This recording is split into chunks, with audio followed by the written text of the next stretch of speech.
What's going on, guys? It's Chris, and we are in the fish aquarium graveyard. We're out my garage. I know this is crazy. There's so many aquariums out here that it's not even a sane thing to have or own. So today I want to talk about DIY aquarium background ideas because I have probably 50 tanks right here that we can look at a bunch of different ideas. You can look at how they age. You can look at how they look. I have been doing this for a hot minute, and I essentially know every DIY aquarium background known to man.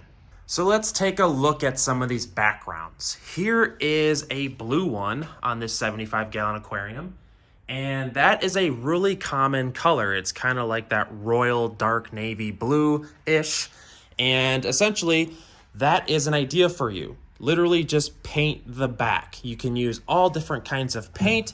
You can use latex paint. It's the same stuff they use on walls. You can use, there was a weird paint I saw over here a little bit ago. You can use like weird Rust-Oleum oil-based paint.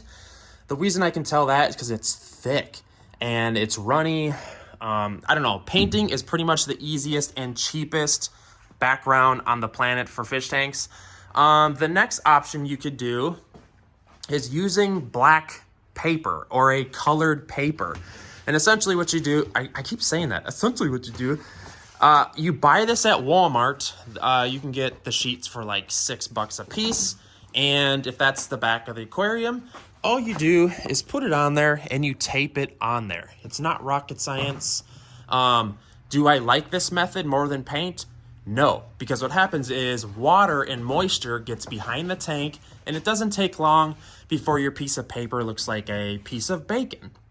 So, moving on, we've talked about the painting method, we've talked about the paper method, and we have probably the worst option of all is the actual like Klingon aquarium backgrounds.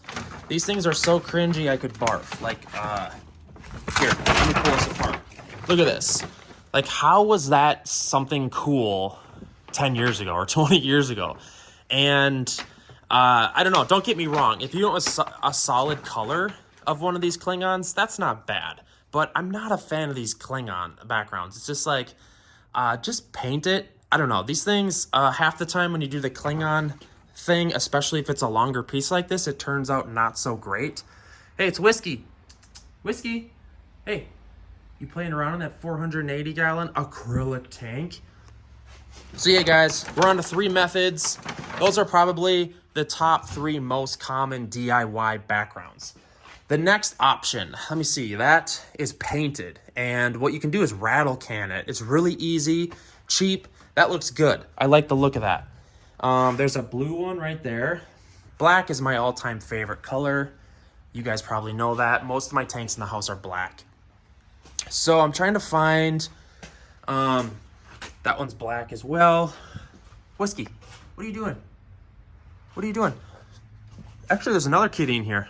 Hey, it's Baby Kit.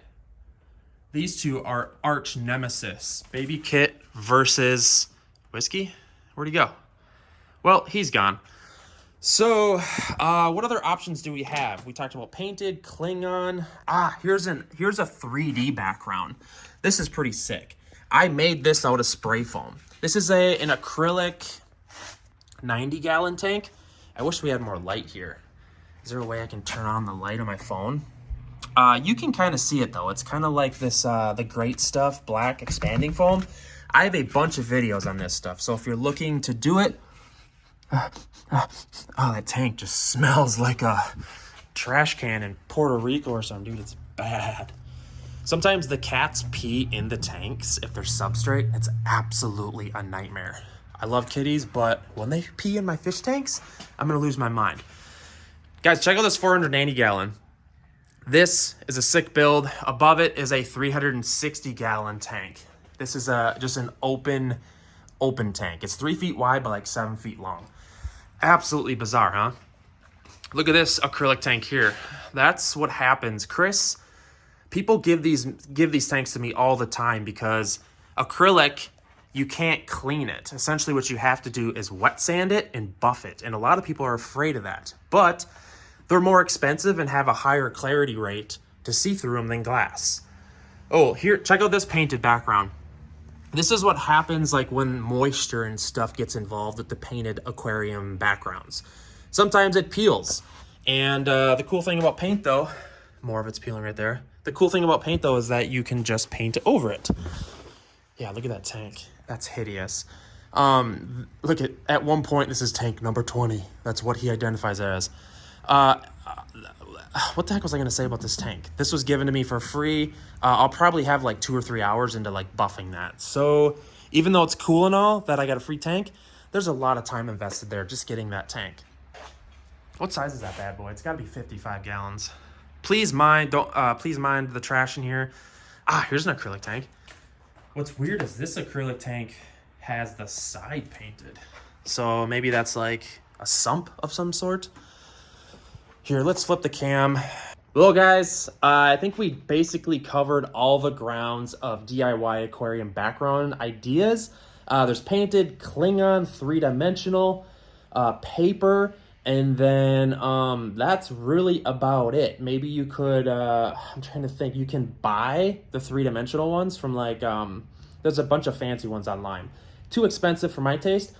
But yeah, guys, I don't even know, I can't remember why I was out here, but I was just thinking to myself, I'm like, dude, I need to do a video on talking about all the DIY aquarium background ideas because people always message me. Hit up the comment section. Are you thinking about a background idea? Are you researching it? Chances are you are. If you found this video, hit up the comment section. I love hearing from you guys, and that's why I do these videos. Without further ado, have yourself a great day.